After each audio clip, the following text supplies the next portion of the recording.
So today we're going to make... Drum roll, please. Creme de Menthe cake, but not only just a regular one that you just get from a boring old baking store. We're going to make it from scratch and also the Sherman recipe. So the ingredients that we have today.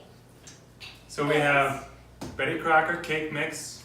We have Smucker's hot fudge topping. That you could get from Target or Kroger. We have Creme de Menthe liquor, and we have dark chocolate morels, right? And also we have eggs, oil, and water, okay? And also you need a nice rectangle tray, and you will also need a small bowl. Okay, so first things first, we're gonna open up a cake mix, okay? Open it up and put it in the bowl. Great. Okay, what's next, Chef? The next thing looks like that we need to add our cups of water. But this is where it gets a little tricky. We're going to modify the recipe. We're going to take out Like slow pour it. 3 tablespoons of water Out. and then we're going to add our Creme de Menthe liqueur to the mixture. And where can you get it from? From your local grocery store or liquor store also sells this. So it's always important to pour over the mixture. That way if it gets a little more, then it just falls into the mix. You got a shot of this, Chef? All right. There you go. Now that'll go in the mix. Alright, pour it nice and careful. So have a nice grip, and I like to just pour it high so it could get all the way in the pour. All the way, and it can spread evenly. Mm-hmm. Next we'll do our tip. oil. 1/3 cup of oil. Very precise.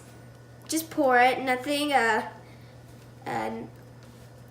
fancy. Now this is where you can get a little creative with the recipe too. It also calls for 3 egg whites. Now if you want a little more richer cake, you can use whole eggs. So we're going to use whole eggs. So crack it open and drop it in. But if you want egg whites, then I usually use the jiggle method where you crack it and then try to like jiggle it side to side, and it'll get all the egg whites. And this is my favorite thing. I like cracking eggs without the whites. And yeah. All right, now we got to mix it all together. You can use a boring old whisker, or you can use a very great beater. Let's mix it nice and thick. Let's beat it up. Now you see I've got most of the lumps out, and I used a spatula to scrape the sides so it's evenly mixed. And what we like to do, or what I like to do, is like jiggle it a little bit so it can get, or pat it down so all the air bubbles can come up. Okay, now we're gonna pour it into our cake pan here, which is a standard-sized pan. But We'll do that once we pour it into the mixture here, right? Great. So, pro tip: always start in the middle so it can spread very evenly. If you start on the sides, sure it can spread it kind of evenly, but the middle is a great shot. Alright, so this is a pro tip. So you grab 2 sides and you just beat it up, jiggle a little bit, and this brings all the air bubbles up to the top. And now we're gonna add a little surprise for our people who eat our cake. And if you want it all in the middle, sure you can, but we kind of don't recommend it since it will all bubble to the top. More for me. That's right. A good chef always samples the goods, right? Yeah. So we have our oven set to 350, and we're gonna bake it for approximately 29 to 34 minutes. Welcome back to Baking with Daughter and Daddy. Our cake is almost done. Now, a lot of questions we get asked is, how can I tell if my cake batter is done? Well, there's an easy method. It's called a toothpick method, right? You can stick a toothpick in, and then pull it out. If it comes out clean, it means it's done. Yep. And our toothpick just came out clean, so that means that our cake is done. Okay.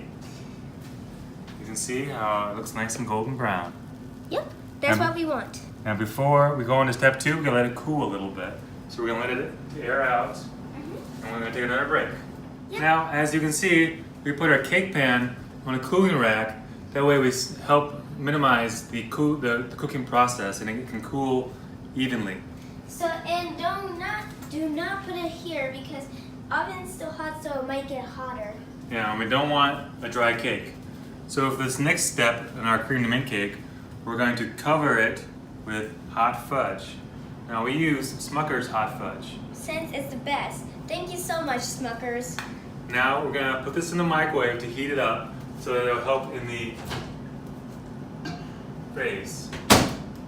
Smudge it up. Now floss it, please. All right. A little entertainment as it's cooking.